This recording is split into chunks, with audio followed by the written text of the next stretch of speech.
Oh,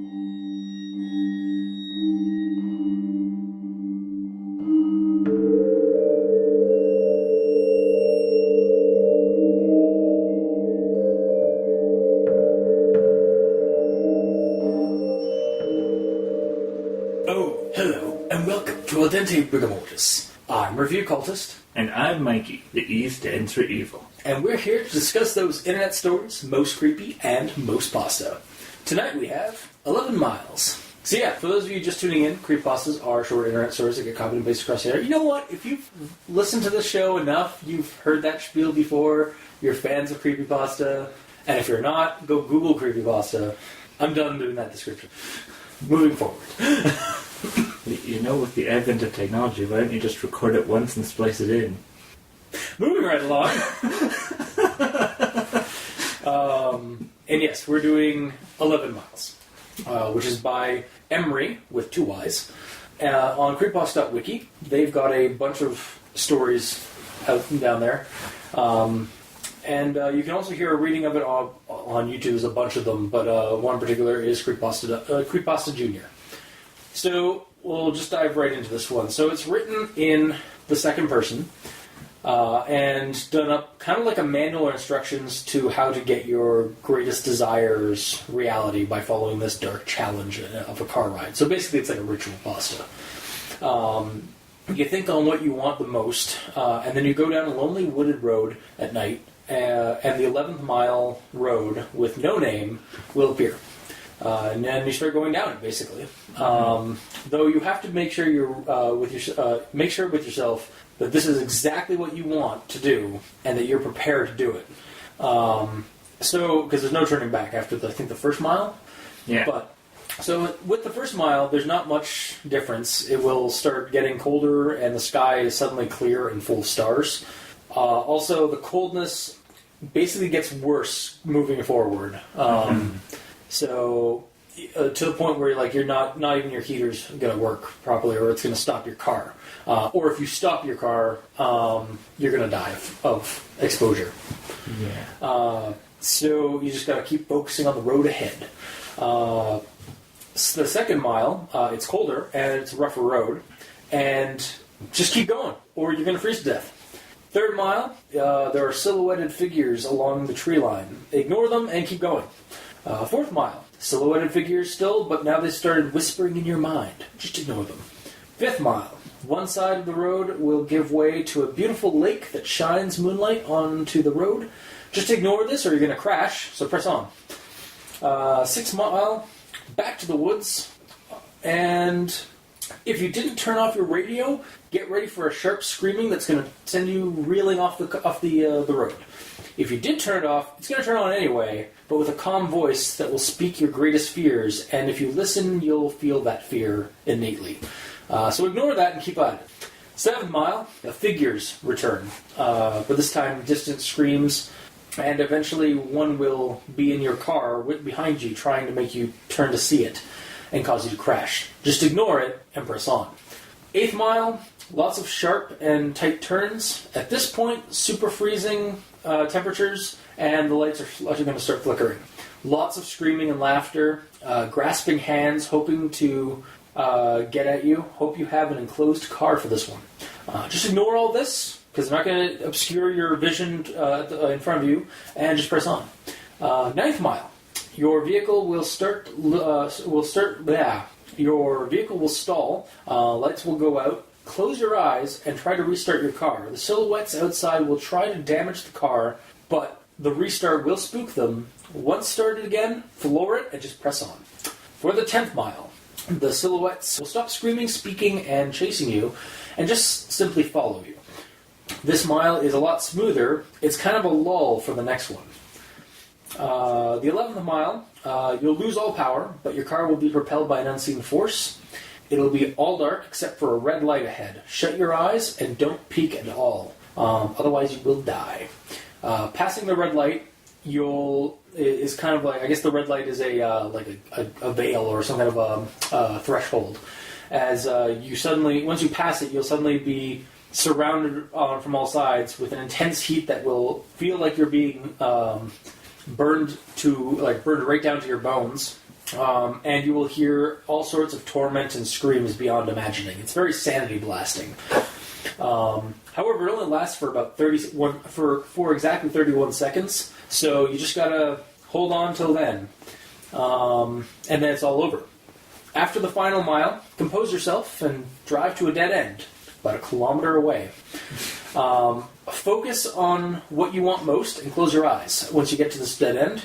When you open them, you'll be back at the beginning of the road, where it appeared on the other road that you were just driving down at night. Time will have stopped while you were on the road, so time will not have changed really. Whatever you want will be there either in the car with you, or if it was something else, it'll be in your life now. And you can go home. Or, is there something else you desired? I mean, the road's right there. You might as well go down it. You got this, right? You did it. You've already done this. You're fine. And that's kind of how the story ends. Leaving you off with this temptation. So, yeah, that's basically the story. Like, it's very kind of procedural in its work, and I'll get into my thoughts on it. So my first thought, as I was reading it, was that this is just a ritual pasta trying to like basically come up with a bunch of like things, like kind of like the Bloody Mary, or like to a degree how Rap Rat was, kind of. Except, I don't know, Rap Rat was kind of a ritual pasta, wasn't it? No, it sort of had a story. Okay, that's true. This one, well, we'll get into that one with this one, because, yeah, so like a ritual pasta, like, again, Bloody Mary, or like those kind of, or like the Three Kings ritual, which is really just a, like, here's what you gotta do in order to do this thing to get a reward or something like that. And indeed, it's even categorized in on Creepypasta.wiki under the genre ritual. However, as I kept reading it, I also, and especially by the ending, I consider this just really a second-person perspective story.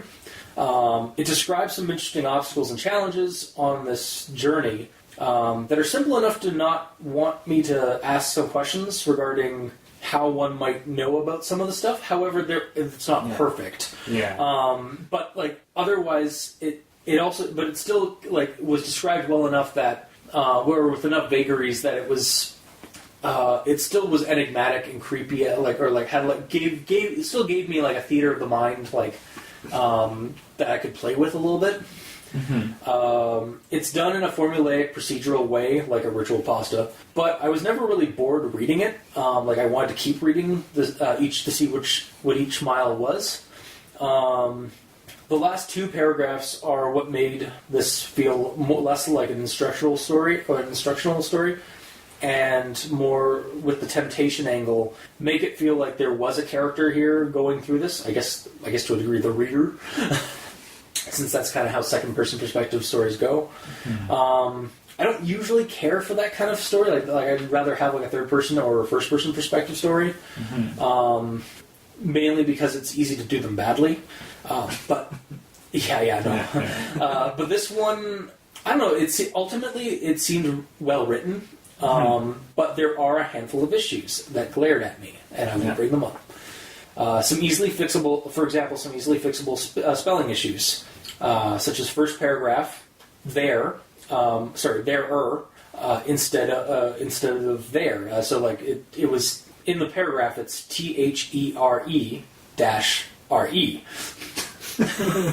when it should be there as in THEY-RE. Is it a dash? Yeah. Yeah, with the apostrophe. Yeah, apostrophe, that's right. Yeah, sorry.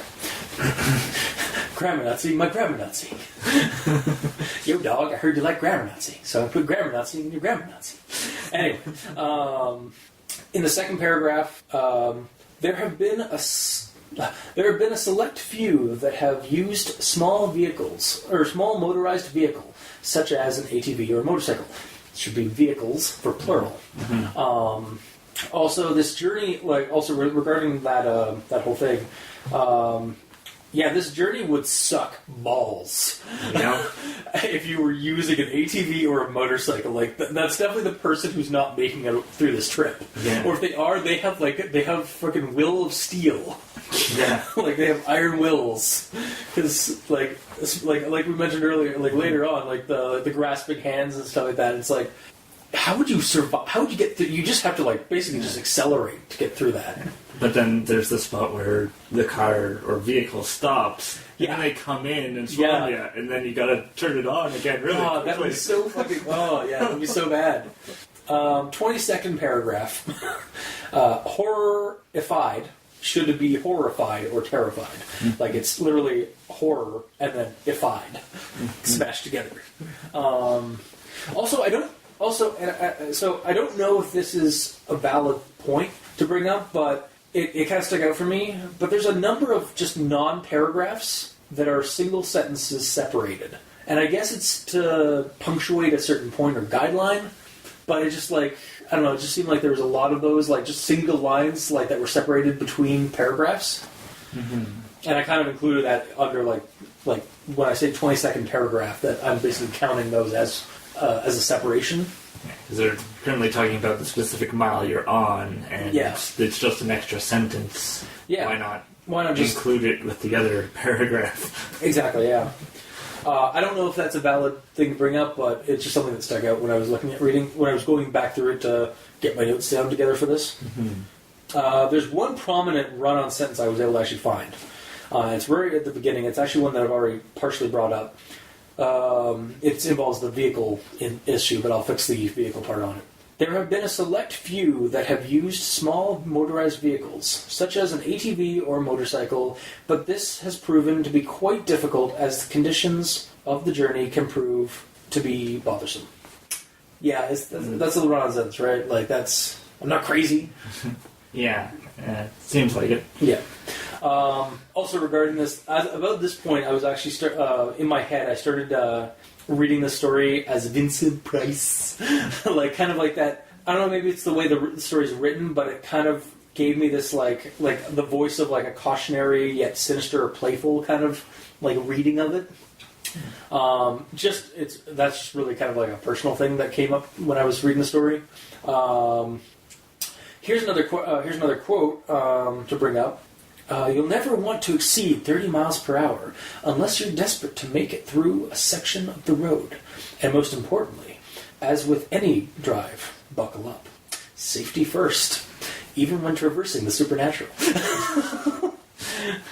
Yeah. Yeah. And then I have another quote here. If you didn't turn it off beforehand, it will produce an overwhelming screech that will send you off the path.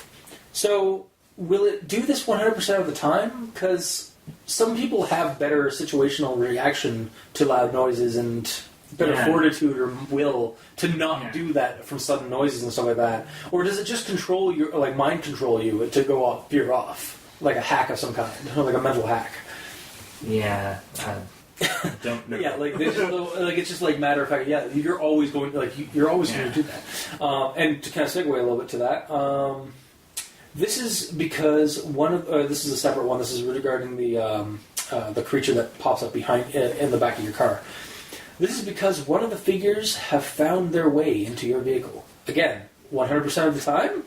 How? How did they get into your car? If it's enclosed. I mean, aside from, magic. It's a shadow. And only the shadow knows. Wow, that is a dated reference. The figures lining the road, being failed attendees of the ritual, and trying to drag down the next would-be person to pass through the ritual, is a tried and tested concept as a hazard or consequential cautionary tale in folklore, and I kind of respect it being used in this story. Like, it kind of feels like it for me. It feels like it helps the story or ritual be more steeped in something older. Like, it grounds it in something more familiar, like in terms of like urban legends and folk stories. So I kind of like that aspect of it, the whole like the damned souls like marching along the side, trying to drag you down with it. And here's another quote regarding that: "Their hands will claw at you. Their hands will claw at your windows, desperate to reach and feel something living. God, I cannot stress enough how much it would suck to have an ATV or a motorcycle. Like, it's just a bad idea." Yep. And to touch on something that I mentioned, kind of, I say in the rundown, to bring it up a little bit more thoroughly. So, after only a kilometer, your vehicle will arrive at a dead end. Wait, why use kilometers now? Yes. Did the road start in the U.S. and end in Canada? Yeah. What? We're already using miles, and I was like, oh, after only a kilometer. Yeah. And then I got that quote here. Okay. It's like, Yeah, no, I got it. Yeah. It's like, after only a kilometer, your vehicle will arrive at a dead end. I just said that. Yeah, that's exactly the quote. So you pulled that exact quote for your stuff. Yeah. Nice. Yeah. It's just like, all right. I just don't understand why you use kilometer after you've used miles for the entire story. Yep. Use a completely different measurement or means of measurement. You could easily just say after about half a mile. Yeah. Yeah. But no, they apparently you're in Canada now. Yep. And apparently the hell, the end of this hell dimension is in Canada. Yeah, it's like, why the hell, the story went through Imperial for the whole thing, and then suddenly went metric. Yeah. Right at the end. Apparently that's what the hell dimension comes from. The hell dimension's in metric right at the very end. They crossed a border after the 11th mile. Yeah. It's like, what the story doesn't tell you is that as soon as you get past all the miles, you're suddenly in a world where metric took over. 16-hour days. Dun dun dun dun dun dun. Also, I just realized this story could be a really good analogy for border control. Focus on your greatest desire: getting across the American-Canadian border. It's only 11 miles. Topical. Anyway, I do have another beef. This is another beef I had with this one. So this is a quote. As stated before, the sounds of the 11th mile will continue to exist in your mind, and later on, and insinuating that you're stuck with these things moving forward. However, is it stated before? Because the closest I could find was this quote. Let the screaming in your ear begin to fade, and know that you have nearly completed your journey, with the hardest task overcome. And that doesn't actually, that the closest I could find to, describing the screams in your head and some of that by the end. And it's really it's complete opposite of what you stated, what you're saying this thing stated earlier. Yeah. Well, probably the memory of the voices. It could be that, because that could be traumatizing in some way. Well, yeah, because they do say it's sanity blasting, hearing all those things through your mind. But it's just it just seemed like it's as stated before. It's like you didn't state that before. Yes. Yeah. But that's my notes at least until the very end. Until we do recommendaation stuff. However, I do have a cultist corner, which is my new little segment for when it comes to things I think Cthulhu should be in. Does it have a theme song? Cultist Corner! Cultist Corner! Yeah! Jazz hands! It's like the 30s, which is Cthulhu's period. Anyway, I don't know if you want me to bring this up before you go into yours. It's kind of like your nitpick corner. Or nitpick nook. You can if you want. Okay. So, yeah, this is the Cultist Corner! Yeah! Jazz hands! Jazz hands! Jazz hands! Oh, God! Jazz hands! So, this is totally my mythos-riddled mind talking, but based on the descriptions of this journey, I'm not entirely convinced this isn't a trip to the Plateau of Lang or Carcosa itself. What with it getting colder and colder, the spectacular and strange Lake Holly, anyone? Other trapped victims integrated into the ritual world, or even the red light of Aldebaran being the red giant star tied to the King in Yellow mythos, or the mythos in general. How do we know that all those stars that are just filling the sky aren't fully aligned? and this is the Great Old One's realm? And then all this to get something changed about your reality. Yep, sounds like the work of either Nyarlathotep or the King in Yellow to me. But I digress. Call this corner over. That's the end of Copa's Corner. Yeah, jazz hands. All right. So that's basically my thoughts, at least until we get down to recommendations. So, Mikey, D stands for evil. All right. I'm gonna start with the key issue, which is the coldness factor. Starting with mile 8, the cold is near fatal here. If you were to have a glass or bottle of liquid in your vehicle, it would be solid in seconds.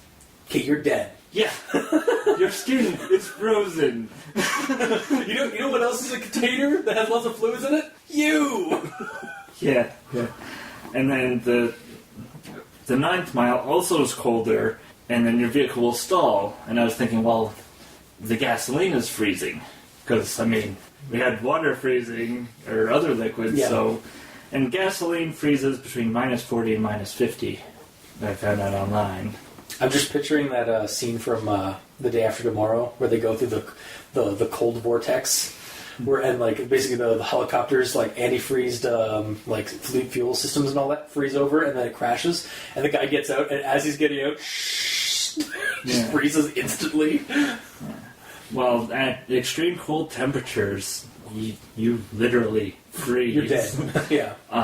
In fact, I remember hearing in the news one time in Alaska, there was a worker, and he had all his gear on, and he was really hot. He was sweating, and he made the mistake of taking off his hat. His ear froze and shattered. Damn. Like that... That's how cold this section is. Yeah. And the other thing is the heater not working. Your whole windshield's gonna fog up. Yeah. Like, these are things that could have been added. Like, your skin's going to start to freeze. You're going to want to move faster. Unless, of course, it's all like an illusion, like a lot of the stuff in the story seems to be. Or more of like it's not actually happening to you, but it's trying to make you feel like that's happening. Okay. At least until you stop, and then you're dead. Yeah, or just keep going. Yeah. Like the story keeps hammering in. But yeah, sorry. It should also be mentioned that if that's the case where it's all like an illusion, like the cold's all an illusion, then it should be kind of mentioned. Like again, like the intense heat that you get in the 11th one when you're going across the hellscape or whatever. Like, it's all an illusion. It only lasts for 31 seconds. Well, then, so you should probably mention at some point that the cold is also some kind of illusion, so that you don't get that kind of... Because, again, like there are plot holes in the story that are brought up because of some of the descriptions. Mm-hmm. So, sorry. Yeah, so the cold is the key thing. The story's like, he's not making it past mile 8. Yeah. No, he's done. Or whoever's doing this is done. Yeah. An interesting fact, minus 40 degrees is both Celsius and Fahrenheit. Damn. Because that's where they equal out. It's minus 40. Crazy. We've had those temperatures up here. Yeah. Yes. And we've already sort of touched on it, that there's no real explanation of how the narrator knows things. Like, how do we know that the shadow beings are evil? And it's speculated. Yeah, who's speculating? Is there it's like, hi, my name's Ted. Hi, Ted. So I performed the 11-mile ritual, and I got a new wife. Oh, good for you. It's like, yeah, but I have some questions. I had that in my notes for like my bottom line for recommendation stuff of it. Is that the story? The descriptions are well done. Like they're nice to read and like visualize. But sometimes they do ask questions, or they bring up questions. They bring up questions like, how do you know this if you're not supposed to ever see these things, otherwise you die? Yeah. Like, it's why also technically I think this is less of a ritual pasta with instructional thing and more just a second-person perspective story. Because that way the narrator isn't, these aren't like hard facts really about it, it's just the omnipresent narrator telling us this through second-person perspective. But yeah, if you take it more like an instructional thing, it makes no goddamn sense because why are you supposed to there'd be way more vagaries about it. Well, and another issue I have is that it wasn't really a story. No, that's the whole ritual issue. Yeah. Because it starts off with, oh, well, what is it that you desire? Is it fame, fortune, love? What's your pleasure, sir? And then it's like, it's like, well, there's a ritual you can do that'll let you get your greatest desire. And then, it goes in. And actually, that was part of my problem with, after I read the story, I was I spent a little bit of time thinking whether or not I liked the story or not, because it's a ritual story, which... Ritual pastas can be a little bit iffy because, again, they present this attempt to fool the reader into thinking something is real to add down to that immersion level, right? Yeah. However, that can also be always taken the wrong way, and I don't. Somehow, when you're reading fiction and stuff like that, it's cool to think, to dream or wonder. It's is it real? Is Bloody Mary a real thing? But you don't want to ever actually do it, or the people that actually do it, or they do it in all seriousness. It can sometimes be it can be harmful, especially when it comes to horror-based ritual pastas, because, sometimes there's sacrifice involved, and that never works out well in reality. But because they're supposed to be treated as fiction, not as a real thing. So that's why it's always a touchy subject when it comes to ritual pastas. However, as I was reading this one, especially by the end, I found it less of a ritual, instructional thing on what to do, and more just... a second-person perspective story, and I don't really like second-person perspective stories generally because they're done poorly a lot of the time. The way they're written, and again, they sometimes come up like this, like a ritual, almost like an instructional manual on how to do something. Yeah. And part of the issue that I had was that it didn't really feel like a story to me. Yeah, it felt like someone was in the process of making a story, and it's like, well, let's have 11 miles, and then on this mile this happens, and this mile this happens, and this mile the procedural, formulaic, and following that narrative. Yeah. Instead of fleshing it out and going further, they just said, oh well, I know what's happening. This is all the stuff that happens. I'm just going to use this, and it worked. It's not a bad second-person perspective story, mainly because the saving grace is the ending. The temptation angling at the end is really what kind of made me rethink it as a ritual thing. However, I do agree with you.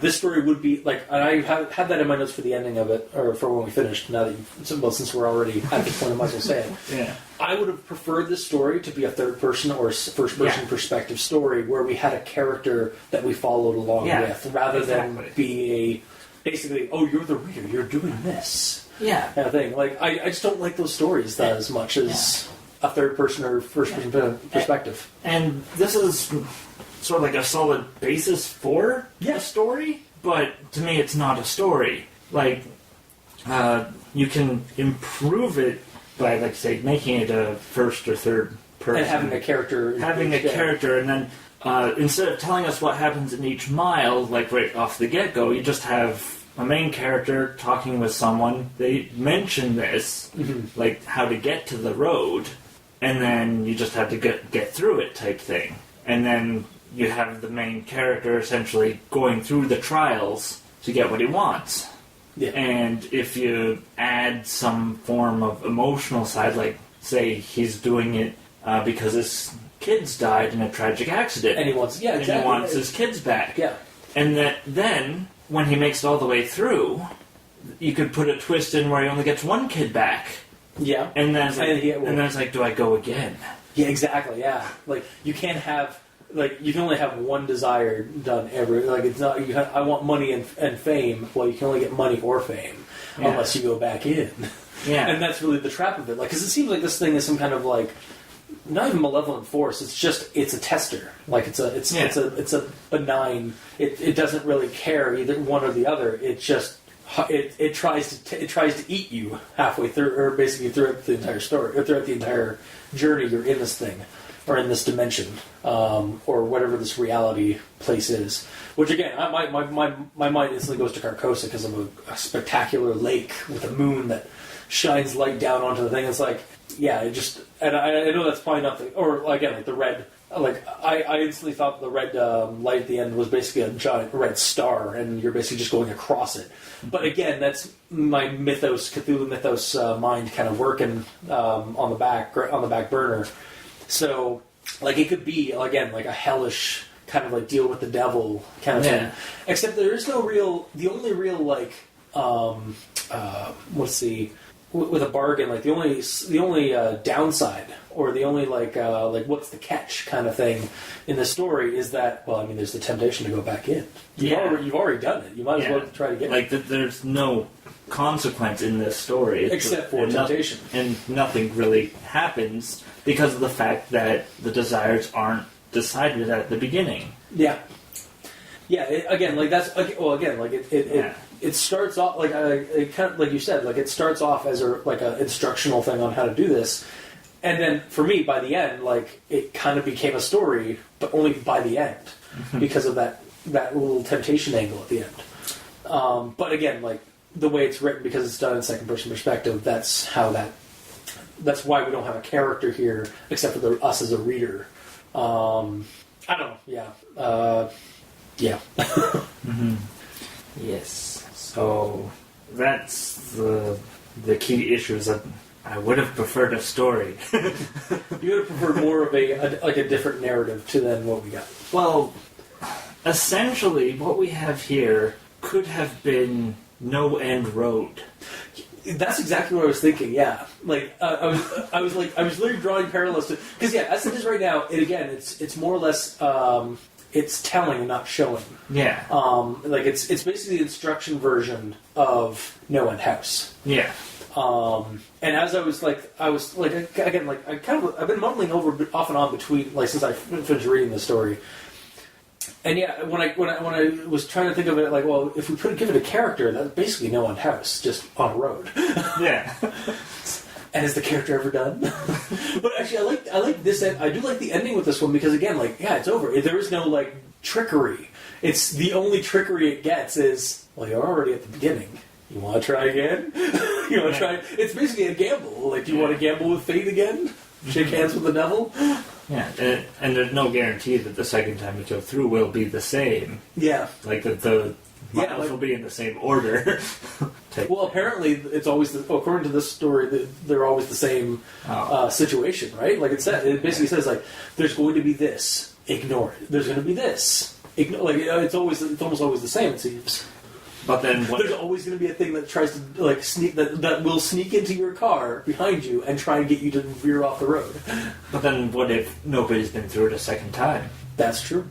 Then so wait, you would never know. It's always the same the first time around for everybody, but but nobody's ever gone back again or lived to tell the tale because it changed the second time. Yeah. See, that would be a good sequel to the story. Yeah. Like, yeah, to have like, and make it a different like narrative, like try a different like perspective.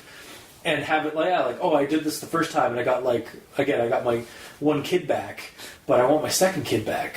But it's completely different. The rules have changed. Mm-hmm. Because that's, you either, like, I find, like, in stories, and I'm sure Leviathan will scream somewhere in the distance wherever he is. But, like, with stories, you either, if you're making a sequel to a story, you either keep to the rules, or you change them, you throw them on their head. Yeah. To make it more interesting, to escalate it. Yeah. Like, because otherwise it's boring. Why are you writing another sequel? Yeah. But yeah, so, yeah, I'm done with it. And that's pretty much the majority of my notes over with. Did I touch on a bunch of them? Yes. Okay. Yes, you did. Yay! I trained you well. No! So yeah, for me, the bottom line with the story is I would have preferred a character to read, like I said, to go on this journey with. As it is, as a second-person perspective narrative goes, it's not bad. It's well written. I enjoyed the descriptions of the place and things, but it just has some glaring issues that could be easily fixed. And it just has the issues that a second-person perspective story generally has, is that it feels more like an instructional thing. And maybe that's the point. Maybe that, like, because it is classified under ritual. Like, the person put that into the genre, so maybe it would start off as a ritual story, like where it was basically just instructions on how to do something creepy, and then they decided to leave it off at that.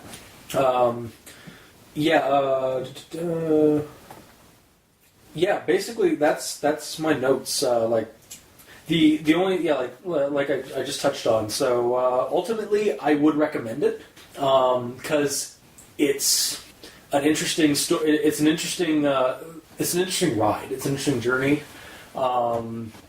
Obviously, don't do it. Don't try this at home. But it like for the ending alone, I think it's worth reading through and getting to that part, and then like getting that it's like, oh well, you're already there. You might as well go in again. It's like dun dun dun dun dun dun. But yeah, I would definitely if there's ever a sequel or ever a rewrite or something like that, I would like to see see it done with a character going through this and experiencing this stuff. But yeah, ultimately I would recommend it. So, Mikey, these stands for you. Well, the key issue for me is that it feels like a story that's in the planning stages. Because, like I said before, it's going through systematically what happens at each stage, and that's fine when it's sort of storyboarding, but when you actually make a story, I like having something to follow other than just, this section and this section and this section. Well, But again, it's an instructional ritual. Yeah, it's using the procedural narrative, like basically, like at this point this happens, at this point this happens. It's the same thing with No End House. Like each room had a different had a new description. But at least with No End House, there was a character going through it, and you get to experience what he's experiencing, and what he's doing, as opposed to if you're in a car and you're going down, this will happen. It's like, well, again, like it's just honestly to me, like I just see that as the difference between perspective. Like, that's really the story was written this way, and that's why it's like that. And otherwise they'd be the same. Otherwise they'd be the same kind of narrative because they kind of have the same kind of plot point, or not plot points, but like they have the same like journey. It'd be the same kind of journey because you're going from like one place to the other. Yeah, and they're just written in two different ways. Is that a bad thing? I don't like. If you think about it, we enjoyed No End House. Yeah, for the visuals, the journey that he goes on. Like that's the whole point. Yeah. And in this, it's a lot more flat, a lot more. It's like a lot more like just simple, like in your this factual. It's a lot more factual. Yeah. Basically, what do you desire? And I was like, well. I have to come up with what the story is about for like the desire things. Like, I desire, I don't know, my time back. A McRib. It's like I really want the limited edition sandwich. Oh, you know what I would love? A whole case of Crystal Pepsi.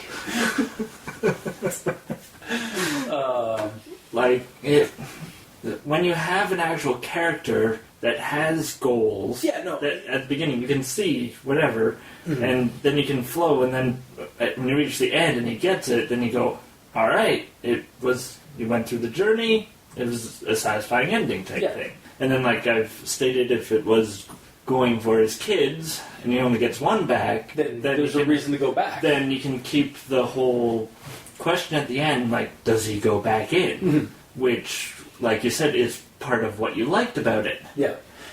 But to me, because there is no person to really care about, and there's no real, I don't know what I'm trying to say here.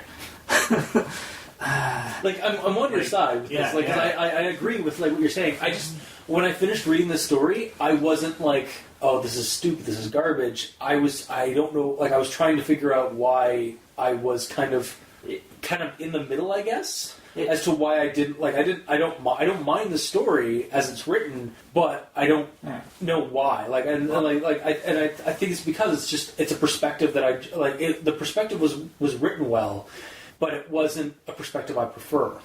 To me, it just felt like something was missing. And maybe that's it too. Like I finished it and I was like, well, why did I read this? Like, there's no satisfaction that I got out of this. Yeah. See, there's nice visuals. Yeah. And that's all that it really had going for it. And then for me, the ending, the ending is what kind of grabbed me by the end. It was like, oh, this is really, this is that was interesting, and I'm just like, like it's almost like it's dry, but it's a well written dry read. Like it's a dry read, but it was well written, and I just don't. Again, it's just personally, I don't. Again, like I said, I would love to have this have there been a character to go through this with, but again, I think that's just a personal preference for this on the matter. Because as the story is, as it is written, I don't think it's actually not worth reading. It's personal opinion, honestly. And that's really all the show is. Yes. Now, would it surprise you to hear that this is actually Pasta of the Month for May of 2015, according to Creepypasta.wiki? Like, I pulled this off of their Pasta of the Month, the nominated ones or past winners. Well, I can see how it sort of does, because it does have visuals. Yeah. Like, you sort of get an idea of each stage, but at the same time, it could be fleshed out more. Oh, yeah. No, for sure. A lot more. And it could be, like I say, an actual story where you're following a protagonist. Mm-hmm. But as it stands, it isn't. Yeah. Okay, so bottom line, you wouldn't recommend it? I won't recommend it unless you like visuals, because that's really all you get out of this. Unless you like the ride, and not the payoff. Yeah. All right. Unless you want a journey that goes nowhere, because you end up at the beginning. And you're like, I'm at the beginning, why did I read this? Alright. So, also the comments for this one were kind of funny, because a lot of them were like, okay, one that really stood out for me, I was like, wow, like, ow, this hurts. Is like, if I really desire vampirism, will blood start dripping off of the trees? Or will I just have this, thirst for blood the closer I get to the road? I was just like, well, you're a high schooler? Yeah. A goth high schooler? Yeah. Yeah, there were some pretty funny comments on this one. But, that's not the story. It's just the aftermath of it. So, that was this week's episode. If you like what you hear, if you didn't, leave us a comment in the comment section below. Tell us your thoughts. You can do that at Facebook, YouTube, Tumblr, Kiwi6. We're on iTunes, so leave us a rating or review. Tell us we suck. Tell us we're awesome. Whatever. Every little bit helps, regardless. You can you can contact us on Twitter. Mikey's at E stands for evil, and me, the Review Cultist, is at Review Cultist. Weird. And you can also send us emails. Go to aldenterigamortis@gmail.com. That's ALDNTERIGAMORTS@gmail.com, where you can also send us suggestions for other creepypastas you'd like us to discuss on the show. And if you'd like, you can check out the title cards for each episode at crazonstudios.tumblr.com or on the YouTube channel with the video segments of each episode. And if you'd like, you can support us. Go to Patreon and look up Al Dente Rigor Mortis and choose the backer tier you'd like to back us at. We've got behind-the-scenes art, making of, roughs, Patreon-specific episodes, and early access to the episodes before they go up on Thursdays. So, until next time, I have been your host, Review Cultist. And I'm Mikey. The E stands for evil. And this has been Al Dente Rigor Mortis. Sleep well. Yeah, now we're going to get 5-star reviews that say we suck. I'd be actually impressed. 5 stars, yeah! You guys suck! Fuck. Well, at least... Anyway.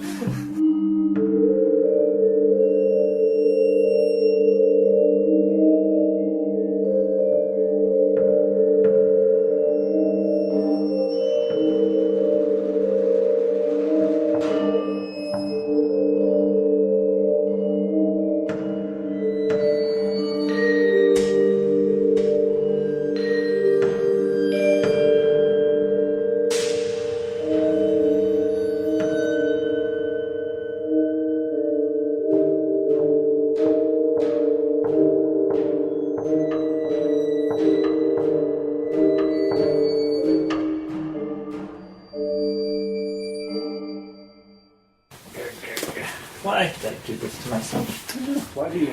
There we go. Okay. Let me know when you're ready. Hold it. Hold it. Turn. Turn. Turn. Turn. Turn. Turn.